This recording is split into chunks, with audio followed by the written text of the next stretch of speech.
So, to jump into a technological advance, I understand the repercussions of that. You realize it's for something good. You want to go ahead and move forward with it.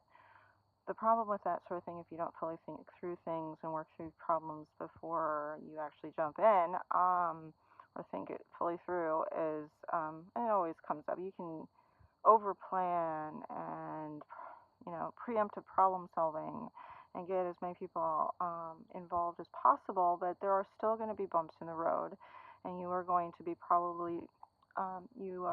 going to be problem solving on the fly, and unexpected situations are going to arise, and so you have to troubleshoot. I think that's part of prototyping. There are always going to be those failures that you have to move forward, or those obstacles that you have to overcome in a certain way. And I think that's the whole part of the process of creating a new technology before it goes mainstream, I guess, before it becomes popular, before you release it. There's always different versions before the official release to the public.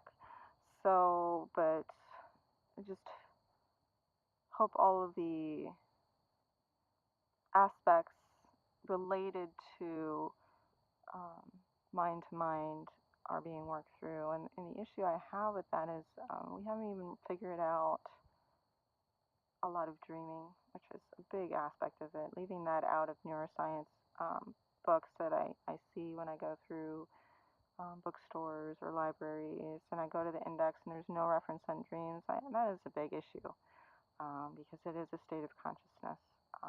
Dealing with consciousness or mind or even telepathy. I think what we're called parapsychologists would understand that and relate to that big time. And I mean, they were, for better or worse, trying to create these experiments with how to measure something that's all in our inner world in ways that would be provable to the physical world, and trying to create those scenarios is very difficult. And there are instances of fraud and instances of people trying to fake the system, to try to promote. You should never do that. I mean, and so, I mean, there's always that aspect of it where skeptics are going to wonder, and just have a lot of different safeguards put in place, different ways of doing your experiments, but definitely redundancy matters, and being able to replicate your results is also important. But yeah, I guess my point is, I'm all for new technology that is put forth with good intentions, as with all inventions and innovations. There's always that dark side. People are going to use it in bad ways and for nefarious purposes. So that comes down the line, perhaps, but also you need to consider those, and how can you safeguard people against intrusion, invasion of privacy. There's so much when you're dealing with mind to mind, how you, always from the very beginning, you need to consider blockers, those filters, because what I'm experiencing has none. I don't want somebody listening to me going to the bathroom. I mean, I don't think people need to hear that. I mean, there are certain instances where, but, because I don't have that, I make full use of the descriptive qualities of my potty time. And it's, those sorts of situations where those stray thoughts come in, what actually is going to come out when you're dealing with thoughts? I mean, are you going to be able to have those, surface level thoughts once they've bubbled up from the inner, those finalized thoughts? Are those what are going to come out in mind to mind? Or are we going to get all these other percolating thoughts that, we have every type of thought going on in our head. Not that we, believe that or hold that true, but we cycle through certain things all the time, and they're not all good. You have to. I mean, we think about nightmares. Nightmares are a way to give us worst case scenarios, and not that we want to dream that, but they also make us realize that our life is a different way. Our life could be a different way. So, yeah. Always on any team, you think of the what ifs in addition to we want to do this, and yeah, what haven't thought of should always be on your mind. Yeah, there's just so many different ways of trying to measure this, and you have to try a little bit of everything. If you think about are spinning non-locally, and they're scattered here and there. They're waves. No, they're particles, that you're changing. They're shape-shifting. Every event that happens involves countless possible outcomes, and trillions of particles interact in a myriad of different ways, even during the most straightforward incident. Yet quantum mechanics argues that all these multiple states must form superpositions and all remain real until the wave function collapses into the reality that we experience. We even have direct visual evidence that this occurs. Don Eigler and a team at the IBM lab in San Jose used a scanning tunneling microscope to capture an image of individual atoms. However, in the process, they saw what they termed a quantum mirage that revealed the presence of the electrons inside the atom. But these electrons were not where the real atom was located. They were in one of the superposition states where the particles might have existed had another potential outcome been fulfilled. This state had not actualized. But this phantom state was real enough to have physical properties that the scientists hope to use in future applications to massively boost computer processing speeds and memories to levels that are not remotely feasible today. You brainstorm about all of the different potentialities and prepare for the unexpected. How you can increase processing speeds and the capabilities of memory, and we have virtual memory. We have these spaces in computer systems where we store data, maybe temporarily, and then they get erased. So we have these illusions where our eyes are playing tricks on us all the time, but maybe there are other parts of us that are hidden or that hide that reality from us, because if we're trying to conceptualize something that travels faster than the speed of light, we are going to need to measure it in ways where sight isn't involved. And are there other ways to measure quantum reality? We do receive these images of mirages or ghost images, and maybe those are traces of quantum reality, but to understand maybe quantum reality, we have to go beyond that and look at things maybe that are not so limiting as what we see. And this next clip is going to talk about the digital plane and my handling of it. The digital plane is really that in-between means of communication between physical reality, which you see that I am in. I'm sitting on a bench here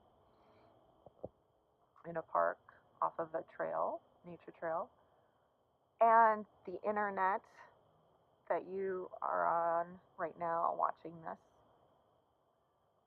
and then also what's going on in my inner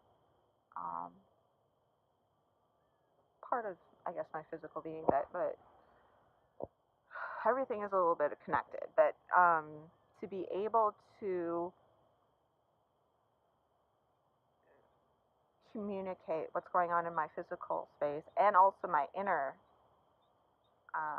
life, I have the digital plane, and that digital plane is the only thing I have to communicate right now. And what I see on the internet helps and also hurts because I don't get enough information. There's never enough information. There's never enough context to help me say for sure this is who I am connected to. There are so many coincidences in connecting the dots, and I love the saying by Agatha Christie, Miss Marple, who says, "You never disregard any coincidence until you realize it isn't meaningful, and you can discard it then." But with my state right now, I have to take in all of these coincidences and record them that I see on the digital plane, because that's all I have to connect whoever I am connected to in the physical space with their also whatever they might be experiencing with me in the shared inner space. But whatever I see on the digital plane, any coincidences, any word or phrase, I have to record as a possible connection. And that is brutal. And I can't disregard, I can't discard any of it until I can compare notes. And that is very frustrating. And I'm sure it's frustrating for the other people as well, person, the voice says, which is different from how it started. I know, the voice says. And this is the ongoing struggle of what version of that person am I getting. With the quantum world, we have these quantum mirages, these virtual realities, those possibilities, until that waveform collapses and you observe a certain part or version or possibility of that person, maybe as what they say online. It's not reality for you. And it's not definite reality, because the digital plane is still that middle ground.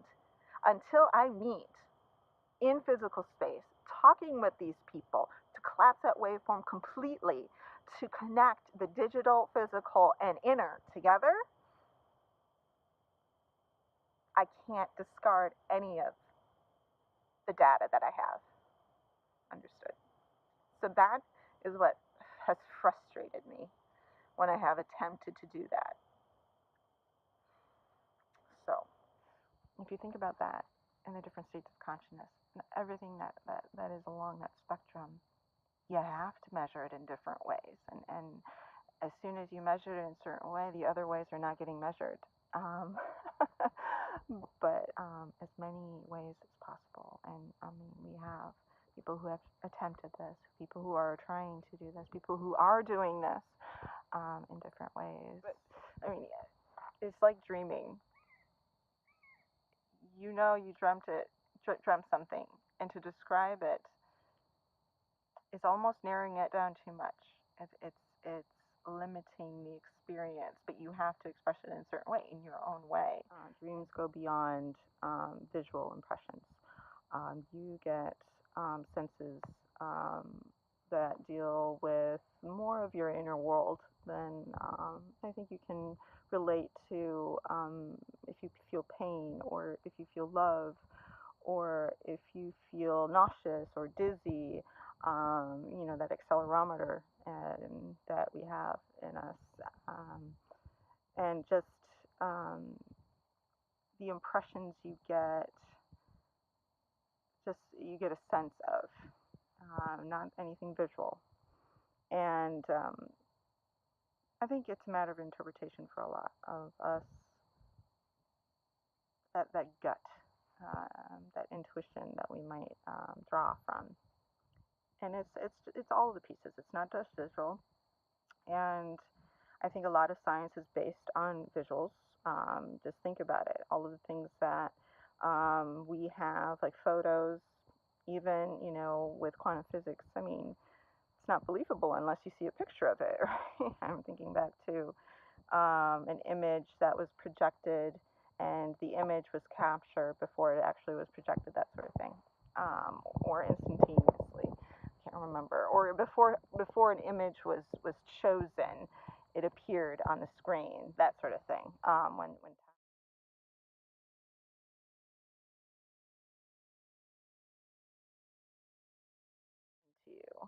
So if, for example, Trickster and I were to share dreams, which he says he has, what he sees is a different version than what I see, and I know there are certain things that I have not transmitted, but I have seen it in the visuals he uses.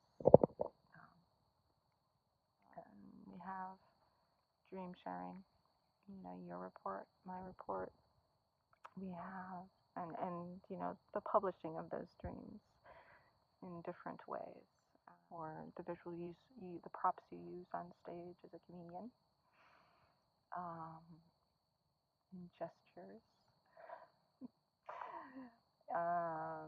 or whether it's by the written word and the words you put together in a certain way in poetry or in short stories or in other creative works, photography, and how you view certain things and how they all tie together. It's just sometimes you need to step back from the friction. Sometimes you need to step back get back into yourself, and it's necessary for this, because when you're sharing your life with someone, sharing pretty much everything, you're an open book, as I've said before. You don't have that privacy anymore. You don't realize how much you really valued until you lose it. And so another aspect of this is I'm appreciative that hasn't been made public yet. As private of a person as I am, as difficult as these are for me to make and publish. As public as I'm trying, because that's the only way I can for now.